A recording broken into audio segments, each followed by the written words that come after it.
Fala galera, tudo beleza? Tudo certo com vocês? Pessoal, estamos aqui dando continuidade aos nossos estudos de grandezas proporcionais, beleza? Se você ainda não viu o vídeo anterior, assiste ele antes de começar esse daqui, beleza? Vamos embora, vamos estudar.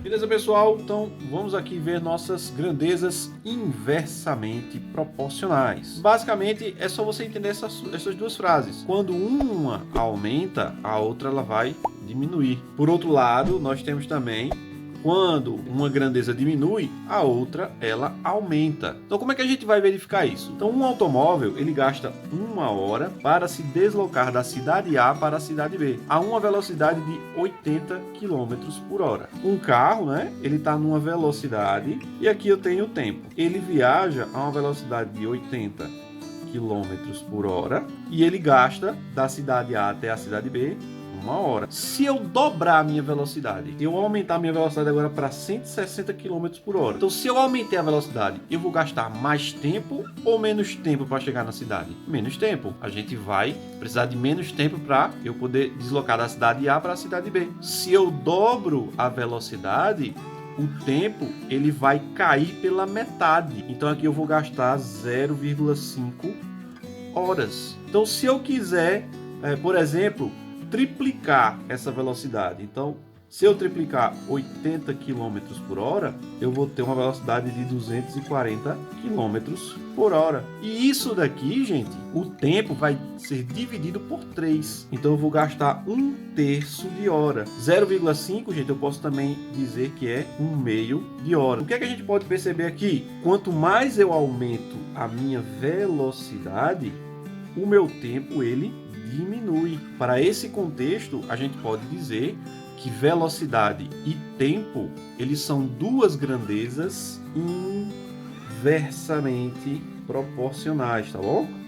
É assim que a gente analisa. Então, sempre você faz essa pergunta e observa com calma as duas grandezas que você vai encontrar se elas são inversas ou se são diretas. Vamos ver aqui na prática isso daqui. Beleza, pessoal? Agora a gente vai entender a regra de 3 inversa. O modo de montar, ele é idêntico à regra de 3 direta, só que na hora de a gente calcular é que vai ser um pouquinho diferente. A grandeza A, a gente vai colocar o valor dela aqui, né? O valor da grandeza A relacionado com o valor da grandeza B. E do mesmo modo que a gente viu na grandeza direta, na regra de 3 direta, perdão, a gente vai calcular algum valor desconhecido que esteja ou aqui, vai depender da minha questão. Só que, na hora de resolver, vocês lembram que na regra de 3 direta, a gente multiplicava cruzado, né?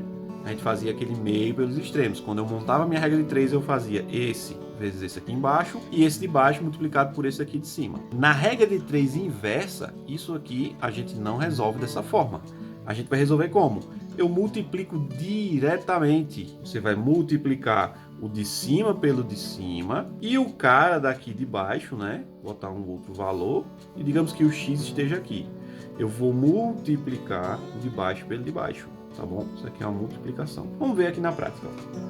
3 máquinas levam 24 horas para terminar um determinado serviço. Em quanto tempo 2 dessas máquinas terminariam o mesmo serviço? Então aqui eu tenho duas grandezas, né? A quantidade de máquinas e o tempo. Lembrando que a gente já viu no vídeo anterior que a primeira linha da regra de 3 é o que nós chamamos de informação base. Então quem é a minha informação base? 3 máquinas levam 24 horas para terminar um serviço. Então eu tenho aqui 3, ele vai estar para um tempo de 24 horas, tá? Aqui está em horas. Ok, essa é a minha informação base. Em quanto tempo, olha a pergunta, ele está no tempo. Então o meu X eu já sei que vai estar aqui.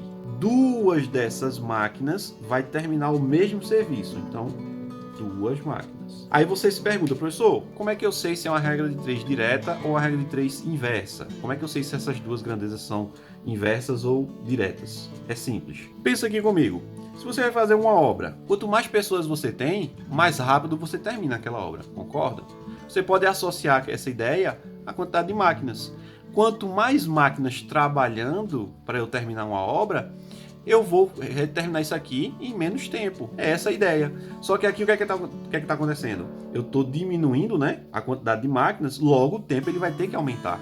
Então você já sabe que o resultado aqui de x, ele vai ter que ser um valor maior do que 24. Então como é que a gente faz aqui, ó? Eu gosto sempre de escrever assim, tá? Então se eu, nesse caso aqui, eu estou diminuindo a quantidade de máquinas, o que é que acontece com o tempo? Ele tem que aumentar, beleza? Se as duas setas são contrárias, ó, uma está para baixo e outra está para cima, significa que são grandezas inversamente proporcionais. Beleza, montei a minha regra de 3, agora eu vou resolvê-la. Lembra que a regra de 3 inversa, a gente multiplica o de cima pelo de cima e multiplica o de baixo pelo de baixo. Então, como é que fica isso aqui na prática? Eu vou colocar primeiro o x, tá? Porque eu quero que o x fique do lado esquerdo da igualdade. Então, eu vou escrever 2 vezes x é igual a 3 vezes 24. 2 vezes x é 2x. 3 vezes 24 vai dar 72, ok? E agora eu passo esse 2 dividindo, 72 dividido por 2, ou seja, vou puxar para cá para do espaço, x vai ser igual a 36 horas. Veja que aumentou o meu tempo, né? Porque eu tenho uma menor quantidade de máquinas, logo eu vou precisar de mais tempo para poder terminar aquele serviço. Beleza?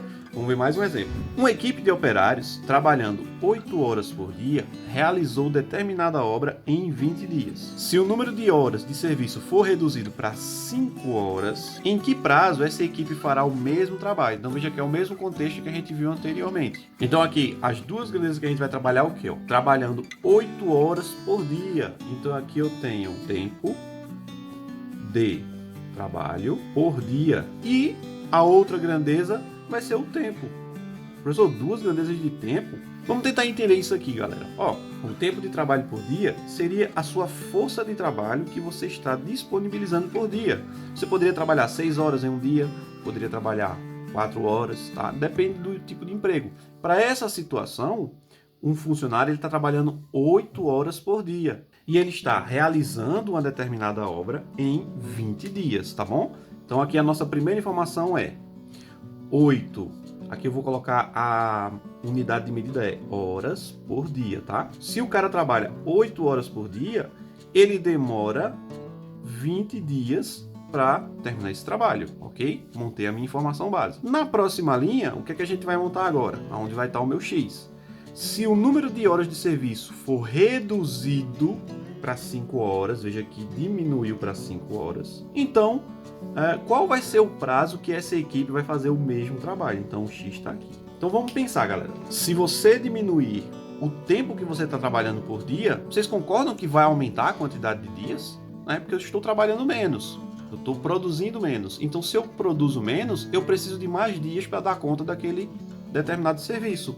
Então aqui, ó, eu diminuí o meu tempo de trabalho por dia, consequentemente, o meu tempo ele vai aumentar. Como é que a gente resolve? Se são inversas, a gente multiplica direto, ok? Vezes, e aqui o vezes. Beleza. Vou escrever primeiro o x, né? 5 vezes x, 5 vezes x, é igual a 8 vezes 20.